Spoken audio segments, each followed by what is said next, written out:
Roethlisberger won 136 games together. In the history of the NFL, only Brady and Belichick won more. Now, I can already hear you. Rodgers isn't that player anymore. Okay, fine. Tomlin is 47, 37, and 1 without Ben.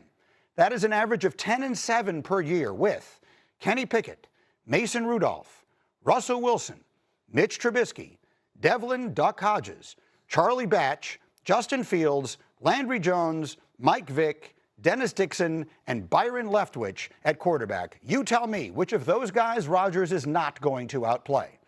Mike Tomlin always overachieves. That's not an opinion, people. It's a fact. The Steelers have gone over their win total in each of their last 5 seasons, and they do it by winning close games. In those 5 seasons, Tomlin has won 65% of his games decided by 6 points or fewer. Rodgers and the Jets were 0-7 in those games last year. He is the perfect coach for what Aaron can still be. And here's one more thing. In Pittsburgh's 3 seasons post-Big Ben, they're 17-2 in games without a turnover. I'll give you one guess. Which quarterback has the lowest interception rate in NFL history? That's right. It's Rodgers. So in closing, let me simply say I have seen this movie before. In 2009, after playing for the Jets and being left for dead, a 40-year-old Brett Favre went to Minnesota, went 12-4, and made the NFC title game. So are you telling me that history can't repeat itself? I would say don't bet against it. You were there for that Brett Favre game or that Brett Favre season with the New York Jets. He looked just as finished, maybe even more finished than Rodgers did. He actually retired after that season and then unretired. He had a habit of doing that. Rodgers going to Pittsburgh feels very similar to me, similar circumstance. I think this team is the steal, pun intended, of the season. No, I think you made a great case, and I'm prone to agree with you. But I think someone has to bring a little bit of realism to the conversation in that you're pointing to the Favre example because it's the lone example of something like this happening. And if we're relying on Aaron Rodgers to be the low interception Aaron Rodgers, he hasn't been that in the last 2 seasons that he's been a full starter. He's had double-digit interceptions in both of those seasons. And I think the biggest reason why I would show a little trepidation is what does success mean for this team? It doesn't mean making the playoffs. They do that with that list of quarterbacks that you mentioned before. It means winning at least one playoff game. And that's going to be a lot harder, and you're going to need a lot more from Aaron Rodgers than just to manage the game and don't make big mistakes. He's going to have to outplay some of the best quarterbacks that we have in the game. So, Brooke, you're there every single day. For those of you who don't know, Brooke Pryor, our Steelers reporter. So you have been there every single day from the moment that he arrived and long before that, and you've seen this relationship. I'm counting on Rodgers and Tomlin being the perfect match. What have you observed? I'm also going to bring some realism to this conversation. What I've seen is a real connection between the two because they share a love language. 2 love languages, actually. It's words of affirmation and quality time. Ooh. Not only does Aaron Rodgers care about having Mike Tomlin ask, hey, how's your family doing? How's this person doing that I talked about one time? Those things. Rodgers is asking for that kind of information from his teammates, stretching with different guys. But when you talk about the quality time, Rodgers is a guy that likes to hang out with his teammates to build that connection because it's a lot easier to yell at a guy and dress a guy down for not running the right route or whatever else if you've built up trust off the field. Mike Tomlin loves going away to training camp in Latrobe. His favorite thing, I could see Rodgers this year looks comfortable in Latrobe. He's in his element. They're hanging out in dorms. He's playing video games, things like that. That quality time, I think that they are speaking each other's language, and that's a good thing for the Steelers. You know, we talked about this earlier this morning, and D. Wood, you will know this better than anybody, because Neek brought up, well, this all well and good for them to be doing great. Let's see what happens at the first sign of trouble. The first sign of trouble the New York Jets faced last year, they fired their coach. They panicked immediately. The New York Jets are the opposite of the Pittsburgh Steelers. The New York Jets have now had as many head coaches since the beginning of last season as the Steelers have had since 1969. 1969. There will be no panic at the moment that there is the first issue there. Ownership won't panic, which it did last year. Tomlin won't panic. And everyone last year was just running around like a chicken with their head cut off. This is a totally different situation in stability. Yeah, a couple things here when you look at what, the way Rodgers was in New York and compare it to Pittsburgh. Number one, we can't even compare leadership between the two organizations. That's number one.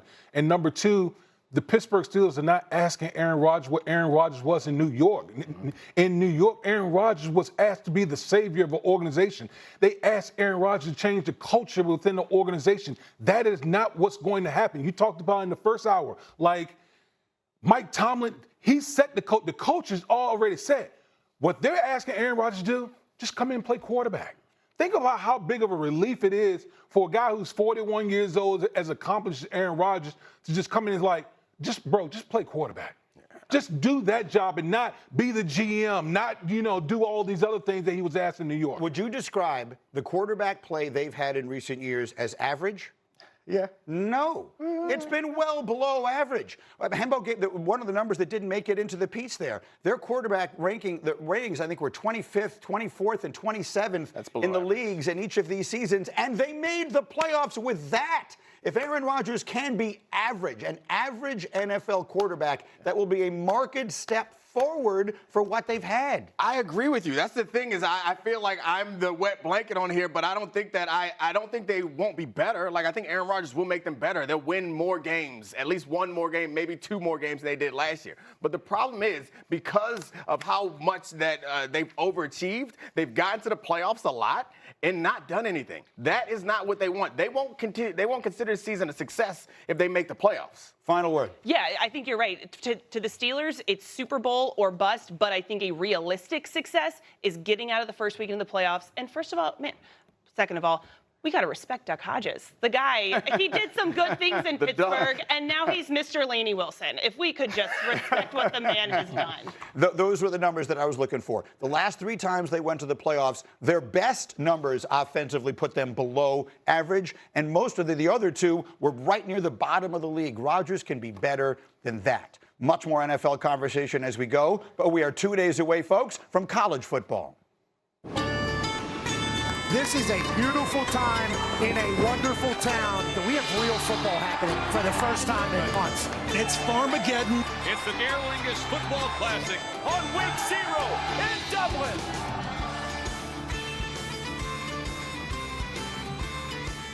We are 2 days away from the college football season kicking off, and we welcome in our longtime buddy Joey Galloway and our brand new buddy Josh Pate, who is our new teammate here at ESPN talking college football. Great to have both you guys. And Josh, I will start with you as let's do some college football superlatives, right? We're going to start the season. People need to know what's going on. Who is the best quarterback in the country heading into the season? Greeny, I'm going with Lenore Sellers at South Carolina. I think America has seen bits and pieces of him. South Carolina fans are drunk on him, as they should be. There were times where he showed sort of game takeover potential last year. His OC is Mike Shula. They're going into the season. I think a lot of people are talking about Jeremiah Smith, but I think it's on the other side for Ohio State and Caleb Downs and what he's brought to that team, not just on the field, but everyone talks about him as another coach, helping other guys out. He's going to have some new pieces on that defense this year. He's a terrific leader. To go with the play, he never misses a tackle when he's on the field. He's the best player. All right, so Ohio State defending national champs, Texas #1 team in the country. Josh, who's the most underrated team as the season begins?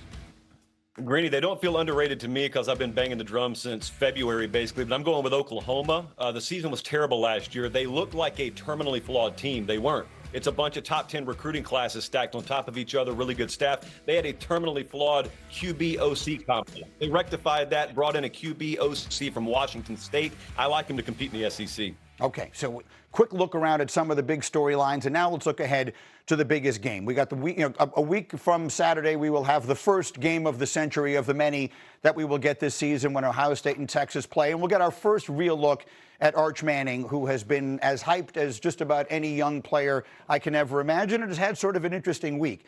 With his grandfather, the things that he said and all of that. Joey, what do we expect from Arch Manning this season, especially early? I think we see him take a step forward for sure. Now, we've seen a little bit. He's only thrown 9 passes in college. And you're correct. He is way overhyped. I'm the kind of guy that I need to see something. I need to see it happen. We know he's talented. We know he's in a good situation. We know that Texas is a very good football team. He'll have pieces around him. And now we see him take over. It's his team now. It's his turn now. So we need to see that leadership. We need to see that on the field play. And then I can get on board. But I just need to see it. Yeah, Josh, it feels like we've been waiting for this a long time. The moment is finally almost here. What do you expect from Arch Manning?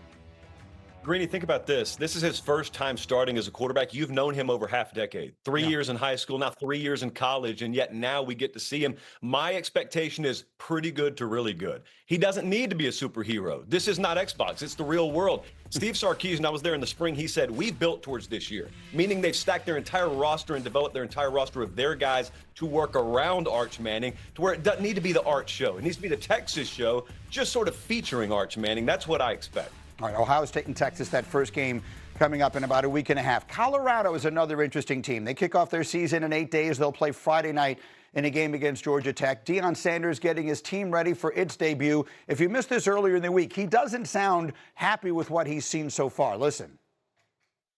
If you perform like you performed in that scrimmage, they're going to eat you alive. You might as well what they call it, disconnect your social media. You got 12 days to get this thing together. 12 darn days to perfect our craft. And some of y'all still trick-or-treat. Got on the costume. It ain't even Halloween. All right, so this is a new time, obviously, for Coach Prime. We've seen